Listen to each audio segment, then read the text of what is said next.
Jodah the Unifier, Super Friends, Planeswalker Tribal, because the video kept getting cut. It seems like it's fine now, so we hope it doesn't get cut right now as a meme, and if it does, then fuck everything, and we're just gonna do something else. I don't know. Alright, so we got Jodah the Unifier right here. You know, if people don't know who she is, probably one of the best commanders in a really long time. Legendary creatures you control get +6/+X, where X is a number of legendary creatures you control, but that's not why we're playing this. We're playing it for the bottom effect. Whenever you cast a legendary spell from hand, exile cards from the top of your library until you exile a legendary non-land card with a lesser mana value. You may cast that card without paying its mana value. Put the rest on the bottom of your library in a random order. So it's Cascade, but doesn't say Cascade. So yeah. Now we ended up going with a majority of mana rocks, so Arcane Signet, Chromatic Lantern, Ori, Decanter. It's because there's a lot more legendaries in like the artifacts than us just playing creature or land ramp. Also, with cards like Whirlwind of Thought, like I guess like Whirlwind of Thought and all that still works with like land ramp, but like they're for Joyra, right? The one that draws for historic, that doesn't work with the land ramp. So we decided to go in the direction of that to have them all fill. So we have all the standard stuff: Signet, Lantern, Ori, Decanter, Honor War, and Celestis because it's legendary. Soul Ring, Replicating because it we have some Proliferate in here. Mox Amber, Ikamu Gauntlet because you just saw how broken that was. Chain Veil because it's one of our infinite combos. Thought Vessel, Timeless Lotus because it goes with the Chain Veil, that or Chromatic Ori you can win with. Yeah, you need something that makes at least 5 mana, so you get to go infinite mana as well with your combo. Yeah. I mean, I guess like you technically don't need to because if you hit another Planeswalker, that could like untap stuff or whatever. Yeah. Like you hit like Rao. if you in that situation where we had Teferi and Tezzeret, then that's just infinite right there. And Chandra, because Chandra also lets us like actually get no, exile from the because top. Tezzeret is a minus, so it's not infinite, but whatever. Well, yeah, well, minus to untap. It's a plus to draw. Right. So we ended up cutting down on creatures a lot, which is smart to do. We just kept the like absolute have to keep ones. Which is Bloom Tender because the mana, Captain Sisse because you get to tutor any of our win conditions.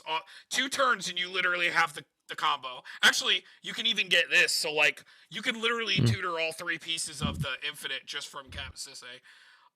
Also, I believe that some of them just untap a permanent. So like you can untap this pretty easily actually. Karth, because Karth is broken, makes the abilities cost less, and when they die, you get more. Deep's Glow, because, you know, free emblems, pretty much. Delighted, because this is the new Cavern of Souls for anything that's legendary. Feyburrow, because same thing with this, like, these are just like mana ramp that you have to keep.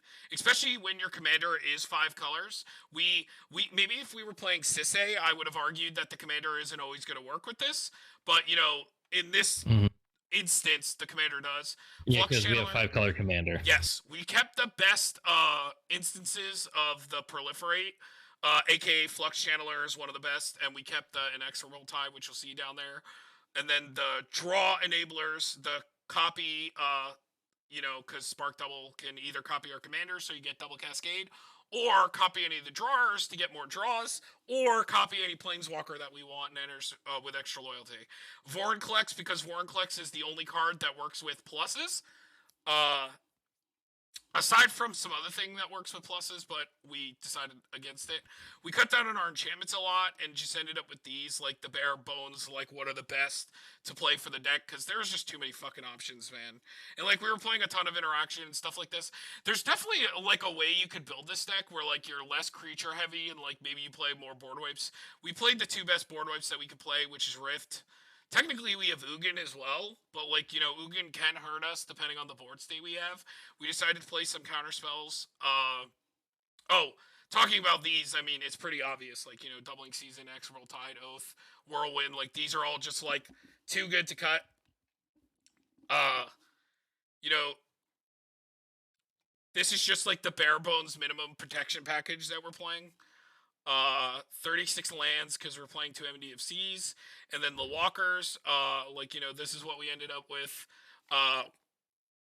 We do have a couple combos. Like, we have the Ralstorm Conduit and Onyx with Chain of Smog, and then we explained when we were looking up at the Chain Veil, we play, like, all the cards that combo with the Chain Veil. Like, Ral does it. Oh, see, Ral says any permanent, like I said. So Ral Mm. can actually make it work with, like, Bloom Tender, or, like... And then he could also untap Captain Sisay, or, like, stuff like that. Because this says artifacts. Just the most important bare bones, like, and then that's our infinite, our instant of recursion, and then the other one-sided board wipe. And then, we ended up cutting 42 cards, but this is our Walker deck. And the lands, we should probably explain. We ended up going with duels because they said that they're okay with that. Some text that we did, the Interplanar Beacon, which is the one when you cast Walkers, you gain a life. Karn's Bastion for the proliferate. This fixes colors.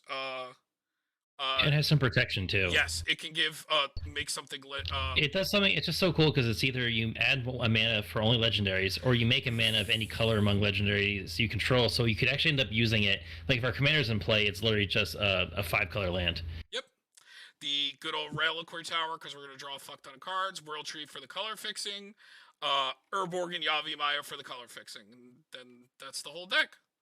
Now, this is a first draft of it, and it might end up getting changed, because, again, 42 cuts. Crazy. I was crazy once. They locked me in a rubber room, a one with rats, and the rats made me crazy. Yeah. But yeah, so this is what we ended up with.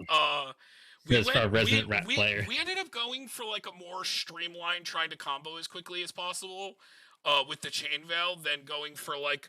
Because Derek and I were talking about this. There's a world where you cut all of that out and play all of the Proliferate, right? And play a version of the deck that cares more about just trying to emblem. Now, this deck can still do that, right? Like, we still have some proliferating. Like, it's not entirely dead. We're playing the best ones that we can, and they're still going to get to emblems. Doubling Season's still broken. Vorinclex is still broken. And yeah, it has a little bit of both. We're just not entirely committed to Planeswalker emblems. They're more of like a tool to get to any of the, infinites that we have in the deck, which, I mean, it played pretty well, and we have the one Demonic Tutor just in case. This deck could probably play more tutors and cut down on some redundancy, but, we have the Vests, we have the Captain Sisay, we have the Demonic Tutor, and yeah. Seems pretty cool. I will be honest, though, the barrier of entry to play a deck like this is pretty difficult. I was saying, like, Planeswalkers is one of the hardest decks to play. Oh, and we named it the Loser Club. I would say this is one of the hardest tribes to play, because knowing when to commit is tough, it's difficult to know when to take your moment to start playing walkers, because, they can easily be attacked. I mean, this deck actually blocks well, because of the commander. I mean, it's not like a terrible walker. But yeah. Derek, any final thoughts on... It's stupid. It's stupid. Alright, so that's that. And it's 8:11. You want to do another... Do you want to do another deck, or what do you want to do? I'd say just in case, with the way your internet's been going, I don't want to like lose another video potentially if it just craps out in the middle of it. Yeah. Yeah. So it's been really bad today, and it's never like that. Because I have 800 over... I have like 1,000 over 50. I mean, which is shit compared to Verizon if you get fiber optics, but like, I still... Oh man, our salt sum is pretty high for this, now that I'm looking at it. Is Narset carrying that up? I bet. Probably. Vorinclex. Definitely. Wait, did we cut Narset? Do we still have Narset? I think we cut it. Yeah, we cut it. Oh, Cyclonic Rift is up there? Yeah. Well, yeah. Rhystic Study is up there. I don't know if it counts this. Wants to see the cards we cut. A lot of these are good. Like I said, there's a world where you keep Cornucopia. We have an entirely different deck in here. If you look, like, all the proliferating, like, you can easily build this in that direction 100%. Like, and this is all stuff that's good with that. Like, we cut a lot of the proliferation. It was very, very hard to choose what, is good, All right.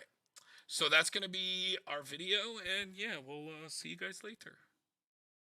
Bye-bye. Okay, love you, Watch it bye. get uploaded on the YouTubes. Bye-bye. And if you have any suggestions for decks, don't feel free to hit us up and let us know, and we'll build